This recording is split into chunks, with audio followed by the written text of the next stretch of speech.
Okay students, तो ये हो गए 3 एलोट्रॉप्स। अभी हम 1 बाय 1 चेक कर लेते। डायमंड,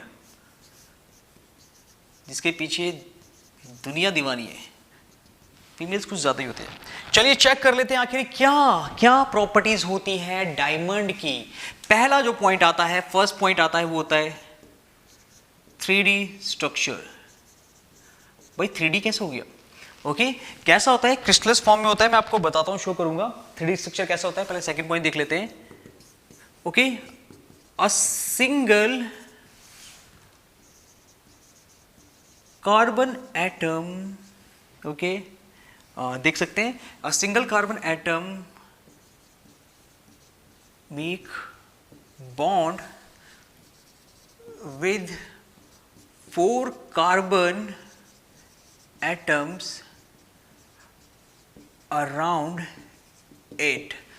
तो देख रहे हैं आप, single carbon atom make bond with 4 carbon atoms around it. तो चेक कर लेते हैं पहले स्ट्रक्चर चेक कर लेते हैं पहले। ओके, सो ब्लू ले लेते हैं, ब्लू ट्राई कर लेते हैं एक बार। ब्लैक कर लिया, ब्लू ट्राई करते हैं। सपोज ये रहा, ओके, 3D स्ट्रक्चर बनाएंगे। ये है कार्बन, ओके, एक होता है इसके किस में, लेफ्ट में, एक होगा राइट में, एक होगा फ्रंट में, एक होगा अबव। ठीक है, इस टाइप से ही हो गया। 4 कार्बन, यहां देखिएगा 4 कार्बन ने एक कार्बन को कवर करके रखा है, क्योंकि ये प्योर कार्बन से बने होते हैं। एलोट्रॉप है भाई, प्योर कार्बन से बने होते हैं। तो इस वजह से देख रहे हैं आप, मतलब बॉन्डिंग इसलिए ज्यादा डेंजर है क्योंकि कार्बन कार्बन से जुड़ा है। इसका भी कर लेते हैं हम, इसको भी दे दो भाई, क्यों दुखा कर। ओके, थोड़ा सा सीधा बनाना पड़ेगा, लेफ्ट राइट डाउन। ठीक है, इसको भी चेक कर लेते हैं। अवर हो गया नीचे, राइट लेफ्ट, ये वाला। ठीक है, इस तरह से ये हो चुका है। अब इस वाले को भी देख लेते हैं, 1 2 3 4। तो चेक कर पा रहे हैं यहाँ पर, ये क्रिस्टल फॉर्म में होता है। और ये कैसा होता है? ये होता है 3D स्ट्रक्चर। चेक कर पा रहे होंगे आप पे, यहाँ पर इसका स्ट्रक्चर होता है 3D स्ट्रक्चर। ओके, और इस तरह से कार्बन कार्बन ने एक दूसरे को कवर किया रहता है। थर्ड पॉइंट जो होता है, देखिए उसी के बारे में है ये, हैविंग स्ट्रॉन्ग, याद रखिएगा, having strong carbon carbon covalent bond. तो इसलिए इतना ज्यादा हार्डेस्ट होता है, हार्डेस्ट सब्सटेंस इन अर्थ है। ओके, क्यों होता है? क्योंकि इसके क्या होता है, कार्बन और कार्बन की बॉन्डिंग होती है। याद रखिएगा कितने पावरफुल होंगे, 4 वैलेंसी है सबकी। और कार्बन जब कार्बन के साथ अटैच होता है तो ये बहुत स्ट्रॉन्ग बॉन्ड होता है as compared to others. Okay, बाकियों में नहीं होता। अब सबसे अच्छी बात यह है कि हाँ, ये प्रॉपर्टी होती है, ये प्रॉपर्टी जनरली मेटल्स की होती है। ओके, कि उनका जो भी बॉन्ड होता है वो स्ट्रांग होता है, या फिर जो मेटल्स होते हैं वो हार्ड होते हैं। बट यहां पर नॉन मेटल में कार्बन का एलोट्रॉप है जो बिल्कुल एक्सेप्शन है। ओके, अपवाद, एकदम अलग है टोटली। तो इसलिए ये कहते हैं स्ट्रांग होता है। अब 4 देख लेते हैं भाई, हार्डेस्ट सब्सटेंस, ये सबसे बड़ी खूबी है इसकी। ठीक है, हार्डेस्ट सब्सटेंस है दुनिया में, सबसे ज्यादा मजबूत होता है, सबसे ज्यादा मजबूत। ठीक है, इसके बाद 5वां चेक कर लेते हैं, लस्ट्रस, शाइनी। भाई लस्ट्रस होता है, शाइनी, चमकता है। और इसके अलावा हम यहां भी लिख सकते हैं लस्ट्रस होता है और ट्रांसपेरेंट। ठीक है, ट्रांसपेरेंट होता है, क्रिस्टल फॉर्म रहता है, सारा यहीं पर ले लिया। 3D है, क्रिस्टल फॉर्म में, ट्रांसपेरेंट होता है, लस्ट्रस होता है और क्रिस्टल फॉर्म होता है। तभी तो अट्रैक्ट होते हैं हम इसकी तरफ, तभी तो अट्रैक्ट होते हैं। ओके, शाइनी भी होता है। इसके अलावा हाई मेल्टिंग पॉइंट। भाई मेल्टिंग पॉइंट हार्ड होता है, हाई होता है। क्यों होता है? क्योंकि आप हाईएस्ट भी कह सकते हैं, क्योंकि बॉन्ड ज्यादा स्ट्रांग है तो बहुत टाइम लगेगा मेल्ट होने में। और अगर हम बात करें, अगर आप बर्न करना चाहते हो डायमंड को, अगर आप बर्न करना चाहते हो तो आपको कितना डिग्री का टेम्परेचर चाहिए होगा? बर्न अबव दी 700 डिग्री सेल्सियस। 700 डिग्री सेल्सियस के बाद जब आप करेंगे तब जाके बर्न होगा। इतना ज्यादा, इतना मैक्सिमम टेम्परेचर चाहिए होता है डायमंड को। ओके, ये हो चुका है। इसके बाद हम देख लेते हैं 7। भाई इलेक्ट्रिसिटी कंडक्ट करता है क्या? नहीं, बैड कंडक्टर ऑफ इलेक्ट्रिसिटी, याद रखिएगा, बैड कंडक्टर ऑफ इलेक्ट्रिसिटी, भाई पास नहीं करने देता। और ये तो वैसी प्रॉपर्टी है ही नहीं नॉन मेटल की, नॉन मेटल्स कंडक्ट नहीं करते हैं नॉर्मली। या फिर आप बोल सकते हो कोवलेंट बॉन्ड कंडक्ट कब होता है, जब आयंस फॉर्म होते हैं, ओके। तो बैड कंडक्टर ऑफ इलेक्ट्रिसिटी होता है, but good conductor of, yes, of heat और थर्मल एनर्जी, ओके। तो क्या होता है, गुड कंडक्टर होता है, मतलब ये हीट को पास कराता है, कंडक्शन करता है डायमंड, यस, याद रखिएगा। और ये काफी बेटर, याद रखिएगा, काफी बेटर आप कह सकते हो कंडक्टर होता है हीट का। अगर हम कंपेयर करें सिल्वर को डायमंड के साथ, तो इस सिल्वर से 5 टाइम्स ज्यादा तेजी से फ्लो कराएगा हीट को, ओके। तो काफी अच्छा और काफी बेटर कह सकते हो आप, यहां पर कंडक्टर है ये। इसके बाद इतने पॉइंट्स हो चुके हैं इसमें, ओके। अब 9th भी देख लेते हैं, जब देख ही रहे हैं भाई इनका यूज कैसे होता है। अब बताइए इनका यूज कैसे होता है। इनको हम यूज करते हैं किस चीज में, इट यूज्ड इन ज्वेलरी। भाई क्या बोल दिया, ज्वेलरी, फीमेल्स सबको देखिए ज्वेलरी, कौन पसंद नहीं करेगा, कौन नहीं चाहेगा डायमंड का यूज करना। एक्सपेंसिव है बट कीमत ज्यादा है तो लुक भी ज्यादा है भाई, ओके। उतना खास तभी तो है ये, तभी तो इतनी ज्यादा इंपॉर्टेंस है। तो ज्वेलरी में भाई गर्ल्स तो साफ सी बात है, गर्ल्स वुमेन्स काफी ज्यादा दीवानी होती है इसकी। और अगर हम बात करें एंड हार्डेस्ट सब्सटेंस है तो कुछ तो इस्तेमाल होगा भाई, जब हार्डेस्ट सब्सटेंस है तो कुछ तो इस्तेमाल करेंगे। एंड यहां पर लिख सकते हैं हम, and for cutting and drilling, for cutting and drilling of substance, या फिर आप कह सकते हो ऑफ टूल्स और मेटल्स, क्योंकि सबसे ज्यादा हार्डेस्ट है, ओके। तो आपको कहीं ड्रिल करना है किसी भी मेटल में, तो आप उसकी निप में लगा दीजिए छोटा सा डायमंड, तो ये ब्रेक कर देगा, ये टूटेगा नहीं, ओके। तो यही तो फायदा है इसका हार्डेस्ट होने का। तो ये कुछ पॉइंट थे डायमंड के जो इसको सबसे ज्यादा अलग, डिफरेंट और सबसे ज्यादा खास, बेशकीमती बनाता है। तो अब बात कर लेते हैं बच्चों हम दूसरे एलोट्रॉप की, जो कि होता है ग्रेफाइट। और ये भी अपने आप में कुछ खासियत रखता है, ठीक है, काफी बेटर है इसका भी।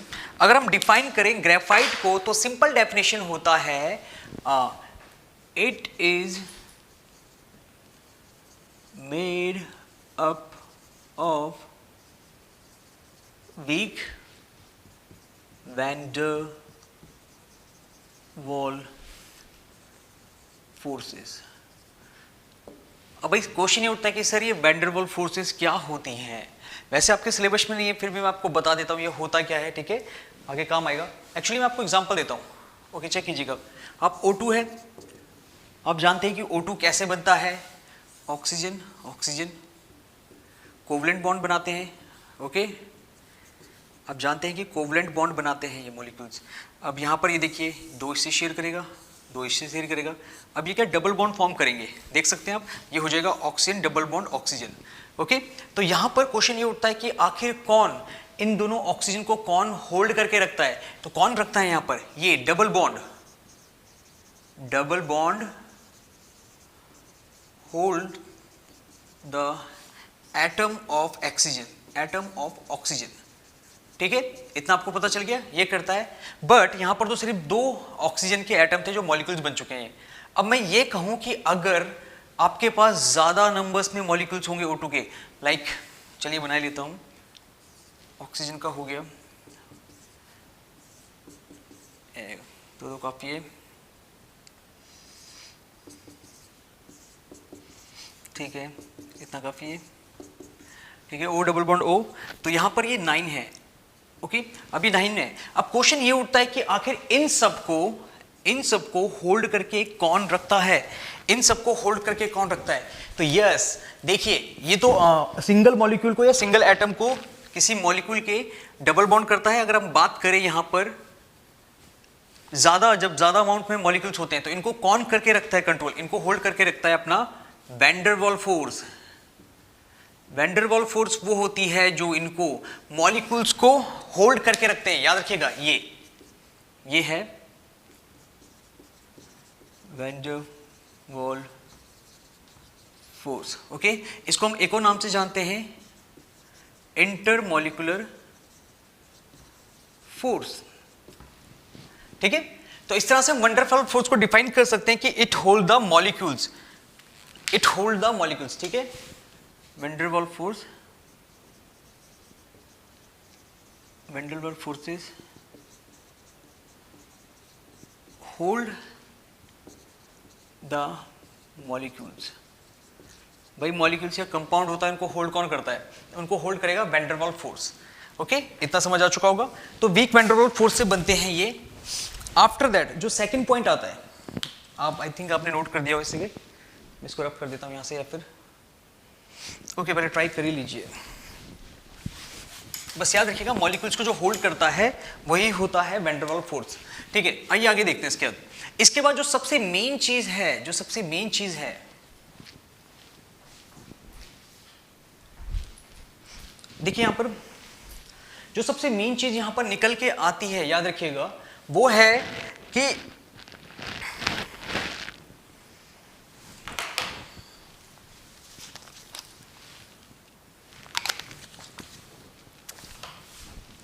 सबसे इंपॉर्टेंट बात आती है कि देखिएगा, one carbon atom is bonded with other three atoms of carbon. Yes, ठीक है, in order to form hexagonal rings. तो क्या कहना चाह रहा है भाई ये, आखिर ये क्या कहना चाह रहा है? तो यहां पर मैं आपको फिगर दिखाता हूं बना के। यहां पर ये कह रहा है कि एक कार्बन को क्या है, एक कार्बन को क्या है, 3 कार्बन ने अटैक किया है। देखिए पहला यहां पर लगा देते हैं। ओके, ये हो गया कार्बन, ये हो गया कार्बन, ये हो गया कार्बन। ओके, थोड़ा सा अलग हो गया है, हेक्सागोनल लगना चाहिए, टेढ़ा बन गया थोड़ा। ओके ठीक है, इतना हो चुका है। अब इसके बाद दोबारा आपको हेक्सागोनल स्ट्रक्चर बनाना है, बस इस टाइप से बनता है इसका स्ट्रक्चर। आप कोई भी चेक कीजिएगा, सारा क्या होगा, हेक्सागोनल होगा। यहां पर यहां देख रहे हैं आप स्ट्रक्चर, तो यहां पर क्या है, एक आप देख सकते हैं कि यहां पर एक जो कार्बन का एटम है उसके सराउंडेड 3, ठीक है, 3 कार्बन एटम प्रेजेंट होते हैं। बट आप तो जानते हैं कि कार्बन की जो वैलेंसी होती है 4 होती है सर, तो यहां तो 3 ही है, चौथा कहां गया? तो चौथा इनके पास होता है लोन पेयर के रूप में, ये इलेक्ट्रॉन की फॉर्म में। ओके, चौथा जो होता है इनका वो इलेक्ट्रॉन की फॉर्म में होता है। तो इसे ही हम क्या कहते हैं, इसे ही हम कहते हैं फ्री इलेक्ट्रॉन्स। कुछ याद आ रहा है? Electricity, free electrons. चलिए नेक्स्ट पॉइंट देख लेते हैं पहले। Good conductor of heat and electricity. भाई इसकी भी कुछ स्पेशलिटी है, फ्री इलेक्ट्रॉन्स हैं, that's why it conduct the current. याद कीजिएगा हमने पढ़ा था जो फिजिक्स का हमारा चैप्टर था, ओके, तो उसमें हमने क्या देखा था टोटल? उसमें हमने देखा था कि जो इलेक्ट्रिसिटी है, इलेक्ट्रिसिटी फ्लो कब करती है, किसके थ्रू करती है? इलेक्ट्रॉन्स के थ्रू। ओके, जब इलेक्ट्रॉन्स फ्लो करते हैं उसे हम कहते हैं इलेक्ट्रिसिटी। तो यहां पर भी इनके पास फ्री इलेक्ट्रॉन है, that's why it conduct electricity. ये इकलौता नॉन मेटल है, जो नॉन मेटल का पार्ट है, नॉन मेटल भी कह सकते हैं, जो इलेक्ट्रिसिटी कंडक्ट करता है। ओके, काफी अच्छी स्पेशलिटी है इसकी। तो कंडक्ट करता है बिकॉज यहां पर इसके पास इलेक्ट्रॉन फ्री होते हैं। ठीक है, इलेक्ट्रॉन फ्री होते हैं। Good conductor of heat and electricity हो गया। इसके अलावा it is the most stable form of carbon. भाई ये भी कहा जाता है कि बहुत स्टेबल है कार्बन का। आप कह सकते हैं जो सबसे ज्यादा कार्बन का जो स्टेबल फॉर्म होता है वो यही है। ठीक है, लास्ट पॉइंट ये होगा कि एग्जाम्पल यूज कैसे करते हैं हम, इसे यूज करते हैं, it use in lubricant, lubricant it use in lubricants, ठीक है, machine parts, for machine parts, ठीक है। ऑल्सो कहाँ होता है इसमें और कहाँ प्रेजेंट होता है, लीड पेंसिल में यूज करते हैं इसे, ठीक है, लीड पेंसिल बनाने के लिए यूज करते हैं। आप जो भी यूज करते हैं नटराज एनीथिंग सब बनी होती है लीड पेंसिल से, ओके। जो सेंटर का ब्लैक पार्ट होता है उसे लीड बोलते हैं ग्रेफाइट के हिसाब से। So it is used in lubricant for machine parts. Lubricant मतलब होता है जो फ्रिक्शन कम करता है, जो किसी सरफेस को स्लिपरी बनाता है, स्मूथ बनाता है, ओके। आपने देखा ना तेल कैसा स्मूथ होता है। अगर हम बाइक की बात करें, बाइक में आप ऑयल डलवाते हैं ताकि वो स्मूथली चले, ओके, क्योंकि मेटल्स में जनरली मेटल्स लोहे में रस्टिंग हो ही जाता है, तो आप इसकी हेल्प से अपनी मशीन को सही रख सकते हैं। अब ल्यूब्रिकेंट बनता कैसे है याद रखिएगा। देखिए जैसे एक लेयर है, ये आपको दिख रहा है, ये एक लेयर है पूरी, तो ये लेयर ऐसे प्रेजेंट होती है इस टाइप से, ओके, और इसी के नीचे होती है बहुत सारी लेयर्स इस टाइप की हैं, हेक्सागोनल। आप इन्हें हॉरिजॉन्टल रख रखा है अपने ने, तो इस टाइप से बनती है ये, ठीक है। इसके बाद लेयर से लेयर होती है, तो यहां पर क्या होता है, जो ये फर्स्ट लेयर है तो दूसरी लेयर है, तो इनके बीच में गैप होता है, जिसकी वजह से क्या होते हैं, स्लिप होते हैं, ओके, जिसकी वजह से स्लिप होते हैं, स्मूथ करते हैं। तो स्ट्रक्चर ऐसा होता है, तभी जाके लुब्रिकेंट में यूज होते हैं और रस्टिंग से बचाते हैं और मशीन्स को स्मूथ करते हैं, ठीक है। तो ये था टोटल ग्रेफाइट के बारे में। अब बात करते हैं फ्लोरीन, थर्ड फ्लोरीन की, ठीक है। फ्लोरीन था क्या आखिर और है क्या ये, इतना इंपॉर्टेंट क्यों है, तो याद रखिएगा ये कैसा होता है, इसके बारे में फर्स्ट देखते हैं। It is a hollow cage like structure, okay, hollow cage like structure होता है विच एग्जिस्ट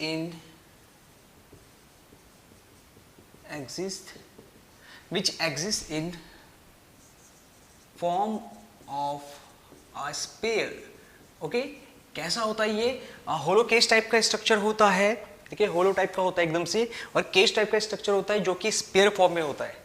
तो इससे पहले मैं आपको एक काम करता हूं, मैं आपको ड्रॉ करके दिखा देता हूं, ओके, फिगर ड्रॉ कर देते हैं पहले उसका, तब उसके बाद ही हम उसे कवर करते रहेंगे। अब देखिए यहाँ पर क्या होता है, ये क्या करता है, यहाँ पर ये बनाता है कुछ स्ट्रक्चर फॉर्म करता है, तो उसमें से कुछ हेक्सागोनल होते हैं, कुछ पेंटागोनल होते हैं। मैं आपको चेक कराता हूँ। सपोज ये है एक दो तीन से कवर है, ठीक है, आप देख सकते हैं 3 से कवर हो चुका है। अब ये हो गया हेक्सागोनल, ओके,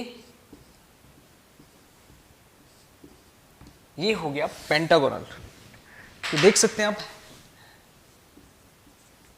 हेक्सागोनल, ठीक है, ये हो गया पेंटागोनल, 4 साइड है तो फिर पेंटागोनल, ओके। तो इस टाइप का स्ट्रक्चर बनाता है और इसका अपीयरेंस एकदम फुटबॉल की तरह होता है। आपने देखा होगा फुटबॉल में भी ऐसा ही स्ट्रक्चर होते हैं, पेंटागोनल और हेक्सागोनल दोनों टाइप के होते हैं, ओके। तो फुटबॉल टाइप स्ट्रक्चर होता है एकदम से। अगर हम बात करें डिस्कवरी किसने की थी इसकी डिस्कवरी की थी जो साइंटिस्ट है अपने बकमिंस्टर फुलर, और फ्लोरीन भी कहते हैं। बकमिंस्टर फुलर थे, इन्हीं के नेम से पढ़ा था fluorine, okay, discovered it, okay भाई, बहुत बढ़िया, डिस्कवर कर दिया था। आफ्टर दैट अगर हम बात करें एक नॉर्मल जो बताया गया था कि जो फ्लोरीन कितने का था, वो था 60 कार्बन से एटम, 60 कार्बन एटम से बना था, ठीक है। और इसके अलावा इसके पास थे 15 pentagonal structure, okay, 15 pentagonal structure थे और 20 हेक्सागोनल स्ट्रक्चर। ये उसकी बात हो रही है जिसमें कार्बन एटम कितने थे, 60 थे, ओके। तो ये पेंटागोनल स्ट्रक्चर है और 20 हेक्सागोनल स्ट्रक्चर होता है। अब भाई इनके यूजेस की बात कर लेते हैं। इसके यूजेस आखिर किस चीज में यूज होता है मेनली, ओके। सबसे पहले अगर मैं आपको बताऊं कि ये होता है यूज्ड एज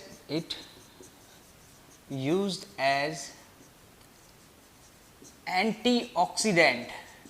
अब ये एंटीऑक्सीडेंट क्या आते हैं, देखिए आपने देखा होगा कि जो ऑक्सीजन होता है वो जब किसी भी केमिकल के साथ या किसी भी दूसरे एलिमेंट के साथ कंबाइन करके ऑक्सीडेशन करता है। अगर हम बात करें फूड में, तो फूड में क्या होता है, ये जब ऑक्सीडेशन होता है तो फूड स्पॉइल हो जाता है, खराब हो जाता है, ऑयली चीजें भी खराब हो जाती है। ओके, तो एंटीऑक्सीडेंट वो केमिकल्स होते हैं जो ऑक्सीडेशन को रोकते हैं, ओके, रेसिस्ट करते हैं ऑक्सीडेशन को। तो इसे यूज किया जाता है एज अ एंटीऑक्सीडेंट यूज किया जाता है to prevent oxidation. Okay, that's fine, antioxidant की तरह यूज किया जाता है इसे। इसके अलावा हम इसे यूज करते हैं, इट used as